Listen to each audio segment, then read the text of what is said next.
Hey everybody, Chris here. Dogecoin has a 5% pullback overnight, and I'm here to tell you this is just a healthy correction. What is that? What is healthy going down? I'm going to show you that in this video. Please be sure to subscribe to my channel, hit that little notification bell too. You can be notified when my new videos come out, as well as when I do live streams. And on our live stream yesterday, we were watching Doge still kind of trying to march up. Is still looking at a choppy kind of situation we've had for the past few days. I'll show you that on the charts, and that's where I think we still are.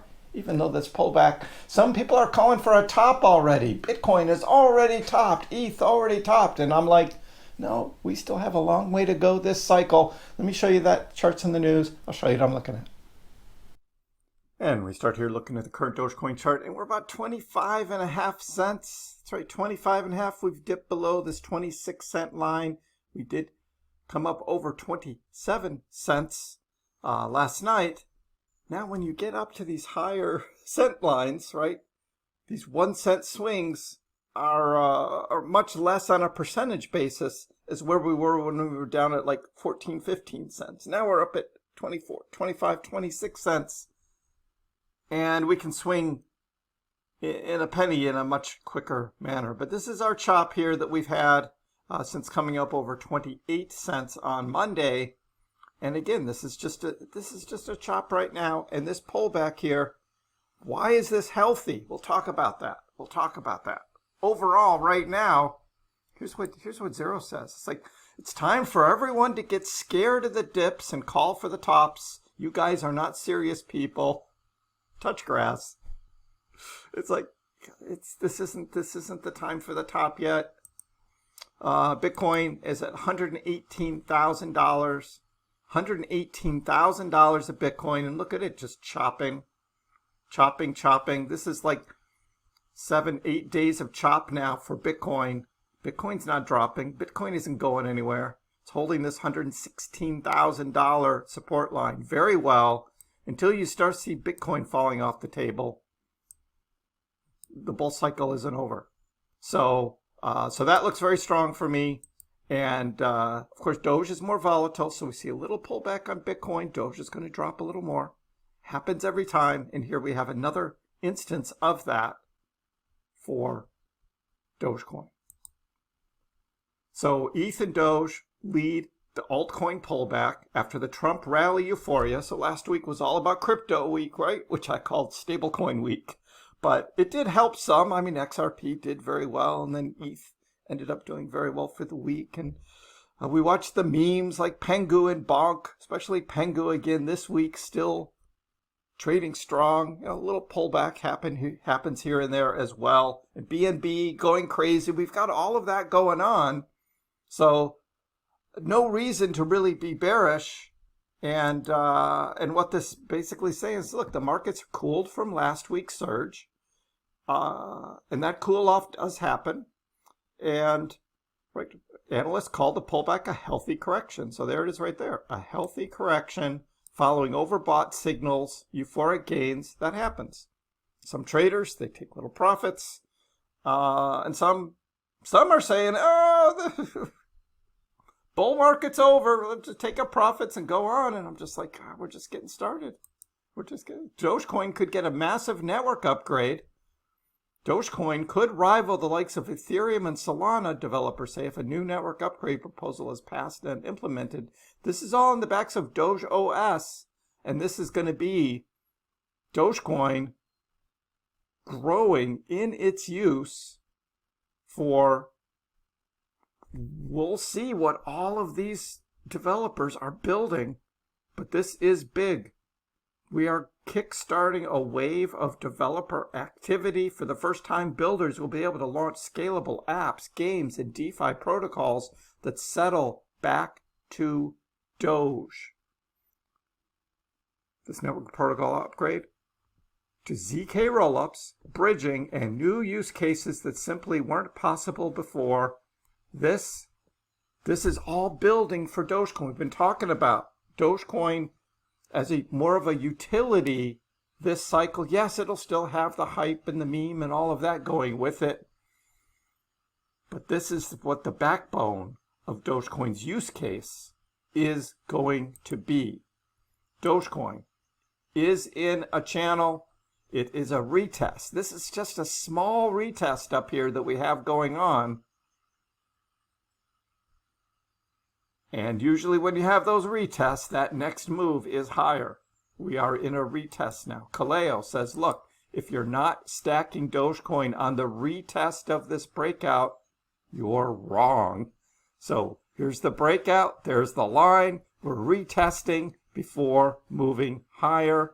It did the same exact thing in 2024. There was a retest that we had before moving higher. Typical classic move. What's going on with that? Well, a lot of it is the liquidations, right? The liquidations happening. The leverage that is used for trading is amazing. We actually watched this line on the Dogecoin heat map here at 25.7. We watched this the other day, and how when Dogecoin had the dip the other day, it just missed this big line of millions of dollars of long leverage trade for Dogecoin. It came back and retested a low, still didn't take it out. Well, this morning it took it out. Millions of dollars on a Dogecoin long leverage. So took out a little more this morning as well. So big leverage trading. What some call liquidity, right? Just wipes that out, liquidates that. That is healthy. It's healthy for the exchanges, the market makers, because they don't want to lose money, right? And it takes away a lot of the threat of further dips in an overall general bullish market that now lets traders buy and lets this go higher. And we've got all of this liquidity up here, all these big shorts. And all of those shorts were from the other day when Dogecoin did come up over 28 cents. There's a lot of traders who did not believe Dogecoin was going to keep going. They opened these big leveraged short positions, and then Dogecoin tails down. And these guys are making a lot of money on the pullback. Is this what the next move is to move up and take out these shorts? Trader Allen's like, look, Dogecoin, the pump is inevitable. This is a small little pullback, very similar to what we had in 2024. Pullback, the dip before the rip, is that what that next move is? I think it's coming, probably not this fast. I don't think we're going to see a July, August run up, to 50, 60 cents. I think this is more the fall move, and I think we're going to chop a little more in this range.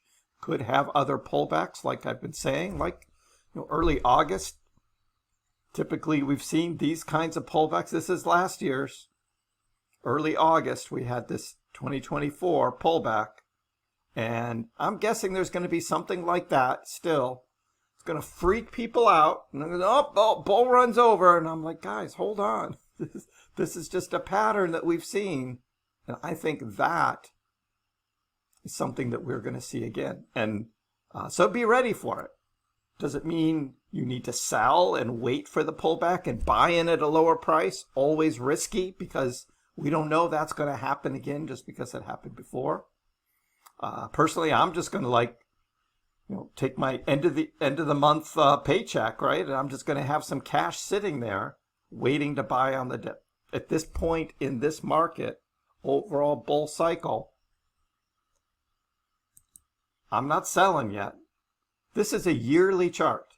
This yearly chart here of Dogecoin on a logarithmic scale shows the 4-year patterns, 2017, 2021, big green candles. Look at 2025 so far for Doge. Yep, it's been very disappointing, hasn't it?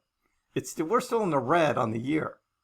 Now, we did have a nice run here at the end of 2024, which makes that green candle there in 2024 much larger than we saw in 2020 or 2016, the year before the big bull run. But this, my friends, this is what I'm saying is going to end up being a nice big green candle. Here's the previous all-time high from 2021. This is what is the potential of this bull cycle. So I'm bullish on Dogecoin. I know, 25.5 cents. The pullback. Don't get freaked out. I'm not. I've seen this before. It's a healthy pullback. Flushes out a lot of that leverage. Allows the markets to then freely move higher. Let me know in the comments below. What do you think about the pullback? I know some of the bears are going to be out on my next live stream. Join me Wednesday. It'll be starting about 4:30 on a Wednesday this week. A little bit later, so don't get freaked out at 4 o'clock when I haven't started yet. I'll be there.